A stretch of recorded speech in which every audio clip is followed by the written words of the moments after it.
Come on. Do I sound like I'm joking? Do I sound like I'm playing? When you look into my eyes, you understand what I'm saying? Let me say it to you slowly, and it may sound scandalous. I don't think that you can handle this. Once again, we are on. He is the great Mike Steph. I am the MoJo King. This is Hidden Gems Football, brought to you by 19 Media Group. I think I'm talking a little bit faster today, Mike Steph, but we have 6 games to get through. How are you? I'm doing okay. You know, all things considering. Just made 6 weeks of acupuncture. So even though my Jets have been eliminated, pure bag of shells. No problem. We're gonna get into actually teams that matter. I'm glad to actually see you on the screen again. Back with the Solo Mo and Prince show. Then we had Solo Mo and Solo Mike. So we're finally back together again. I'm Desmond Powell, host and creator of Hip to the Games, and I am incredibly grateful to announce that the show has been nominated by podcast professionals from some of the biggest networks in the industry for the chance to be named Sports Podcast Group's Best Basketball Podcast. While Hip to the Games merges the love of basketball and hip-hop, it's an honor to know that one side of the spectrum has received this kind of love. And as a fan of the show, this is a very easy way for you to show your support for Hip to the Games. You can cast your vote by visiting sportspodcastgroup.com, navigating to their drop-down menu, and clicking the awards tab to view the 2025 shortlist. There, you'll see the Best Basketball Podcast icon, where you'll scroll down and find Hip to the Games, where you can hit the like button to officially lock in your vote. Regardless of the outcome, Hip to the Games will always be about celebrating the brilliance of basketball and hip-hop's past and present. So make sure to get your votes in before January 13th, as you remain such an important part of this podcast growth. I sincerely thank you for all your support. All right. Wildcard weekend is upon us. First game up will be in the AFC, the 5 seed Los Angeles Chargers, who are 11-6 during the regular season, are heading to Houston to face the 4 seed, the 10-7 Texans. The Chargers are 3-point favorites. The projected total is 42.5 points. That means Vegas is telling us that the Chargers will score 22 3/4, while Houston scores 19 3/4. As far as injuries, Los Angeles has 2 to their skill positions. Wide receiver Joshua Palmer, who is basically their number 3 receiver, has a foot injury. He missed last week. Meanwhile, Gus Edwards, the running back, has an injured ankle. He missed last week. He's not been practicing. On the defensive side, a key injury they have is linebacker Denzel Perryman has missed about a month with a groin injury, and he is questionable. On Houston side, they have an injury to John Mechie. He was out with a concussion last week. He's a wide receiver. The reason that is important is because Tank Dell and Stephon Diggs are out for the season. Don't forget, they did sign Deontay Johnson. He actually had a couple of catches last week, so I guess he's integrating with the team. Mike Steph, what do you think about this game? Who you got, the Chargers or the Texans? Well, I'll start with the Chargers first. You know, the Chargers are coming in, as you said, a 5th seed, 11-6, led by Jim Harbaugh in his first year. But did you know this, that these teams have never faced off in the playoffs before? Why is that pertinent? I don't know, but it was a stat that nevertheless. The Chargers are getting a big name pickup to go into their playoff run. And when I say big, I'm kind of probably talking about his gut more than his actual stature. And that would be former Cowboy great Ezekiel Elliott. Yes, Zeke appeared in 15 games this year, and he rushed for a grand total of 226 yards with 3 touchdowns on a 3.1 yard per carry. But as you said, Gus Edwards is injured, so they needed some type of depth. You know, his ability as a pass blocker who can protect Herbert will make him a perfect spell for J.K. Dobbins. And, you know, and I believe he should be starting this week. Well, not the starting running back, but he should start this week if he's on board and gets ready quickly enough. Now, Justin Herbert and his offense, to me, has been peaking at the absolute right time. Herbert has completed 77 of 105 passes for 73%. For 911 yards and 7 touchdowns over one versus 1 interception in the last 3 games. Okay, now We know the competition was what it was, which wasn't elite, but the Chargers offense has sizzled through this 3-game winning streak to end this regular season. They scored 34 points in a victory against Denver. They dropped a 40 spot against the Patriots and another 34 in the season finale against the Las Vegas Raiders. That's let's see here. 108 points total for an average of 36 points per game during the most important stretch of this season to date. It's quite a departure from the middling offense that they were for the majority of the season, only averaging 21 points per game. Now, going over to the Texans, and there's not really much talk about the Texans because, back in July, multiple pundits said that the Texans could be a threat to run the AFC. And for a little bit, they might have, they kind of, they, despite their record, they never really looked as dominant as a lot of people thought they were going to be. I think at one point they were actually 6-3 before the bottom fell out due to a lot of injuries, especially on the skill player side. They had the pieces with breakout quarterback CJ Stroud and the additions of Stephon Diggs and running back Joe Mixon. But due to injuries to Mixon during the season, Diggs out for the season, now Tank Dell out for the season, Nico Collins missed a big chunk of the season. They just never really resulted in them really gaining their traction, and they did scuttle. Do you know the Texans are 1-6 against playoff-bound rosters, including back-to-back and pounds and losses against the Kansas City Chiefs and the Baltimore Ravens? Needless to say, the Texans are not playing Super Bowl caliber football. Getting down to the nitty-gritty, I am definitely taking Chargers +3 because I just think they're the more disciplined team. And to tell you the truth, I think they're the better team, and of course, they're the healthier team between the two. Deontay Johnson, you really depended on Deontay Johnson to be a player after this is his third team in the season? Like, I'm sorry. If you're really dependent on Deontay Johnson to be a representative person in your offense, you already lost half the battle. G.I. Joe. So, Chargers +3. Over under, I am going to go under because I believe the Chargers are actually going to be able to hold the Texans in check, and I don't see the Texans scoring more than 17 points. So yeah, under. So Chargers +3. No, Chargers -3. I'm sorry, I keep on forgetting. Chargers are actually the favorite. Chargers -3. Over under. Right before the show, I started looking up Super Bowl odds, and these kind of blew me away. The Chargers are listed as 28-1 to win the Super Bowl. Houston, 80-1. People have really jumped off that Houston bandwagon. And like you said, mostly injuries. Stroud hasn't looked as good, but it's hard to look as good when Tank Dell and Stephon Diggs are out. And like you mentioned, Nico Collins has been out a good part of the season as well. And in addition, Dalton Schultz had been injured. He's back. Nico Collins is back to 100%. They're really depending on Deontay Johnson, which really seems weird after he was just kicked off the team in Baltimore. Joe Mixon, who started off so strong early in the season, has had 128 yards in the last 4 games and 0 touchdowns. This team is sputtering. They're 2-3 in their last 5. And as you mentioned, they haven't done well against playoff teams. But on the flip side, the Chargers haven't done well against playoff teams either. They're 2-5 versus playoff teams. They're 2 wins both against Denver. Meanwhile, they've lost to Kansas City, the Steelers, the Ravens, and the Buccaneers. But the Chargers have young rookie Ladd McConkey leading their receiving core. Justin Herbert is still one of the best. J.K. Dobbins is back with the team. They went 2-2 without him, but they look like a better team with him running, even though he hasn't broken 100 yards since the beginning of the season either. A lot of ways, these teams look very similar, except the Chargers look like they're a little bit on the uptick, and Houston looks like they're on the downtick. My contrarian heart actually wants to go with Houston because everybody's so much on the Chargers bandwagon. I don't quite get it because I feel like these teams are pretty evenly matched. But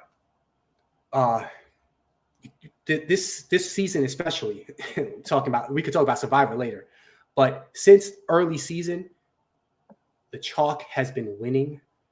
Vegas just knows what they're talking about. Vegas has the Chargers as a favorite. I'm going to go with Vegas. So I got the Chargers -3 with like you. And I think if I'm going with the Chargers, then I feel more comfortable going under. You don't know how bad I want to go Houston and over, but I think the right play is the Chargers -3 and under. So I'm with you. All right, we're moving on to the second game on Saturday of Wildcard weekend. The number 6 seed, the 10-7 Pittsburgh Steelers, head to Baltimore to face the number 3 seed Ravens, who were 10-5 this season. The projected total is 43.5 points, and the Ravens are 10-point favorites. That means Vegas is telling us that the Steelers will score 16 3/4, while the Ravens score 26 3/4. As far as injuries, Pittsburgh has one key one to their defense. Dante Jackson hasn't played since Christmas. He's the cornerback with a back injury. He's questionable for this week. In Baltimore, Zay has a knee sprain. Now, first, it seemed like he was going to miss multiple weeks. Now they're saying he's day-to-day. I think he has to be doubtful for this week. I think they're doing a little smoke and mirrors here. Mike, Steph, who you like, Steelers or Ravens?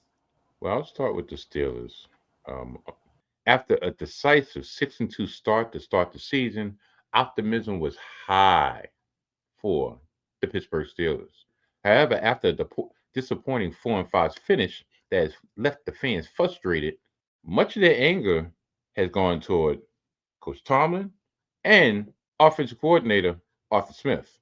The criticism centers around the predictable play calling, the lack of creativity, and the mid-game issues. Now, this unit has a receiving core of George Pickens, who, to me, to tell you the truth, he's a one-trick pony. Tight end Pat Freiermuth, and running back Najee Harris, anchoring the ground game. But instead, they've been up and down. Especially the last half of the season. Mike Tomlin is very aware of what's going on and very aware of their playoff struggles over the last couple of years. I think he is, has he lost his last 8 appearances in the playoffs? Yeah, they haven't won the playoff game in the last 8 years. Now, the way the Tomlin looks at it, the way all those failures, they lay at his feet. He said this: "That's my story, not this collective story," Tomlin said on Monday. "Many of these guys involved do not tote those bags. I happily tote those bags, but it's not something that I'm going to project on the collective." Once again, that's why Mike Tomlin is probably my most favorite NFL head coach, because he don't give no excuses. All that bows and arrows at him to make sure his team is still prepared, and they only got to concentrate on the mission at hand, and which is to win the damn game. Now, when it comes to the Ravens, it's looking more and more likely, like you said, that Zay Flowers will not be playing when they host the Pittsburgh Steelers. He suffered a knee sprain in Week 18, and like you said, he's probably doubtful. Now, in Baltimore's last game against the Steelers on December 21st, they relied more on their stout running game with the dynamic duo of quarterback Lamar Jackson, MVP Lamar Jackson, and Derrick Henry. Because listen, I'm sorry, little side note here. If he won MVP last year, and he far and away has had better stats and played better this year, how could you give it to someone whose stats don't even measure up to his stats from last year, which was a MVP caliber performance? The team dominated on the ground, racking up 220 yards on 38 carries, with Derrick Henry leading the charge with 24 of those attempts. Meanwhile, Bateman made the most of his lone reception, turning it into a 14-yard touchdown. So he had one reception for 14 yards. Now, getting back to the matter at hand. They just played a couple of weeks ago, like I said, December 21st. It was, I believe, a tie game late in the third quarter, early in the fourth quarter, 17-all. And the Ravens won 34-17. That means they covered the spread back then of 7.5. And this 10-point spread, it's really against my nature to go against the Steelers spread-wise when they got a spread like this, because they might not always win, but they very seldom get blown out. But then I thought that same way December 21st when they got blown out. So, over, under. I just can't. Steelers plus 10. That's all I'll say. Before I second guess myself. Steelers plus 10 over under. All right. As far as Super Bowl odds, I feel like I need to check these again because some of these seem insane. But Pittsburgh at this point was 90-1. They were listed as last, even behind Denver. And some of that was matchups, I guess. But they've lost 4 straight. They were 3-3 in the regular season versus playoff teams. But they lost their last 3 in this category, losing to Philadelphia, Baltimore, and Kansas City. Russell Wilson had his hot streak. It seems like maybe they peaked a little bit too soon. Some of that had to deal with George Pickens being injured, but since he's come back, he's just been kind of a malcontent, which, bro, you're the star of the team. They need you to act right. You're not finishing routes and stuff. It's insane. Sometimes I start to wonder. Obviously, Tomlin is a very good player coach. Do they purposely sign knucklehead receivers and just assume that Tomlin's going to straighten them out? Because they have a litany of these type of guys that have been on this team. But anyway, Calvin Austin picked up a little bit of the slack, but not enough to get them any wins. And you mentioned Najee Harris. I would say in fantasy, you might want to look at Jaylen Warren because they split the running back stuff, but Jaylen Warren does a little bit of the finesse stuff, so he might actually get a little bit more of the action. Baltimore is pretty much complete opposite. They are just straight trajectory up. They've won their last 4. They are actually one of the few teams that are really impressive versus playoff teams. They've gone 5-2 during the regular season.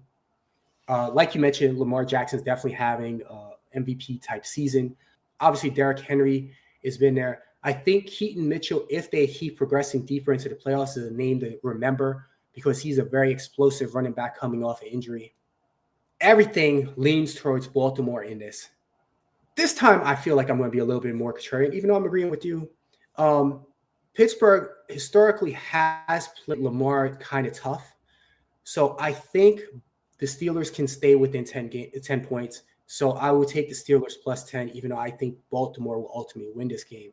And I'm going to go over just because I think the reason that they're going to be able to stay in it a little bit more is because I think the Wilson-Pickens connection will actually connect this time.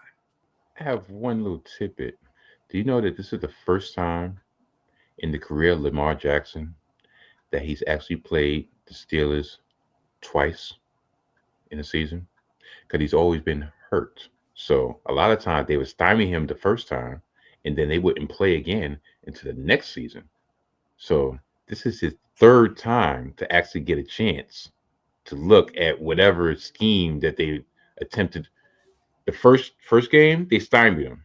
Second game, all right, it was a little nip and tuck until he figured it out in the 4th quarter. This is his 3rd look. 2nd look within less than a month. That's crazy. So the stats was kind of skewed of Pittsburgh having Baltimore's number because it helped that they had Baltimore's number because they only had to face Lamar once a season. Or maybe they will counter whatever he does. So 3rd time's a charm. Yeah. I just felt like arguing with you. That's a good point. This is a 19 Media Group presentation. Yes, that was immediately after the elimination. Looking like Darth Sidious. Yeah, I could ask Loki. Yeah, that would be funny. Yeah, you still think the Falcons getting to the Super Bowl? Oh, yeah, that's right. They're not playing. He actually said that somebody on the radio down there, and he was like, damn, I'm spreading my propaganda all the way down there. That somebody on the sports radio down there called the Falcons the Jets of the South. It hit his hand and basically bounced off his chest into the defender's arms. So I was like, not only is this guy not catching shit, but now he's giving people, the other team, the ball. Like it looked like he passed it to him. Like he was like, here, you catch it. They were 6-3. Like they were 6-3. But you know what? Let's talk about actually teams that matter. Because this guy. right. Superman. Bro, come on, focus. Okay, shoot. I'm tired. You still have a Jets hat on. Unbelievable. Anyway, okay. Yeah, that's my only drug of choice. You can't get that out my vein.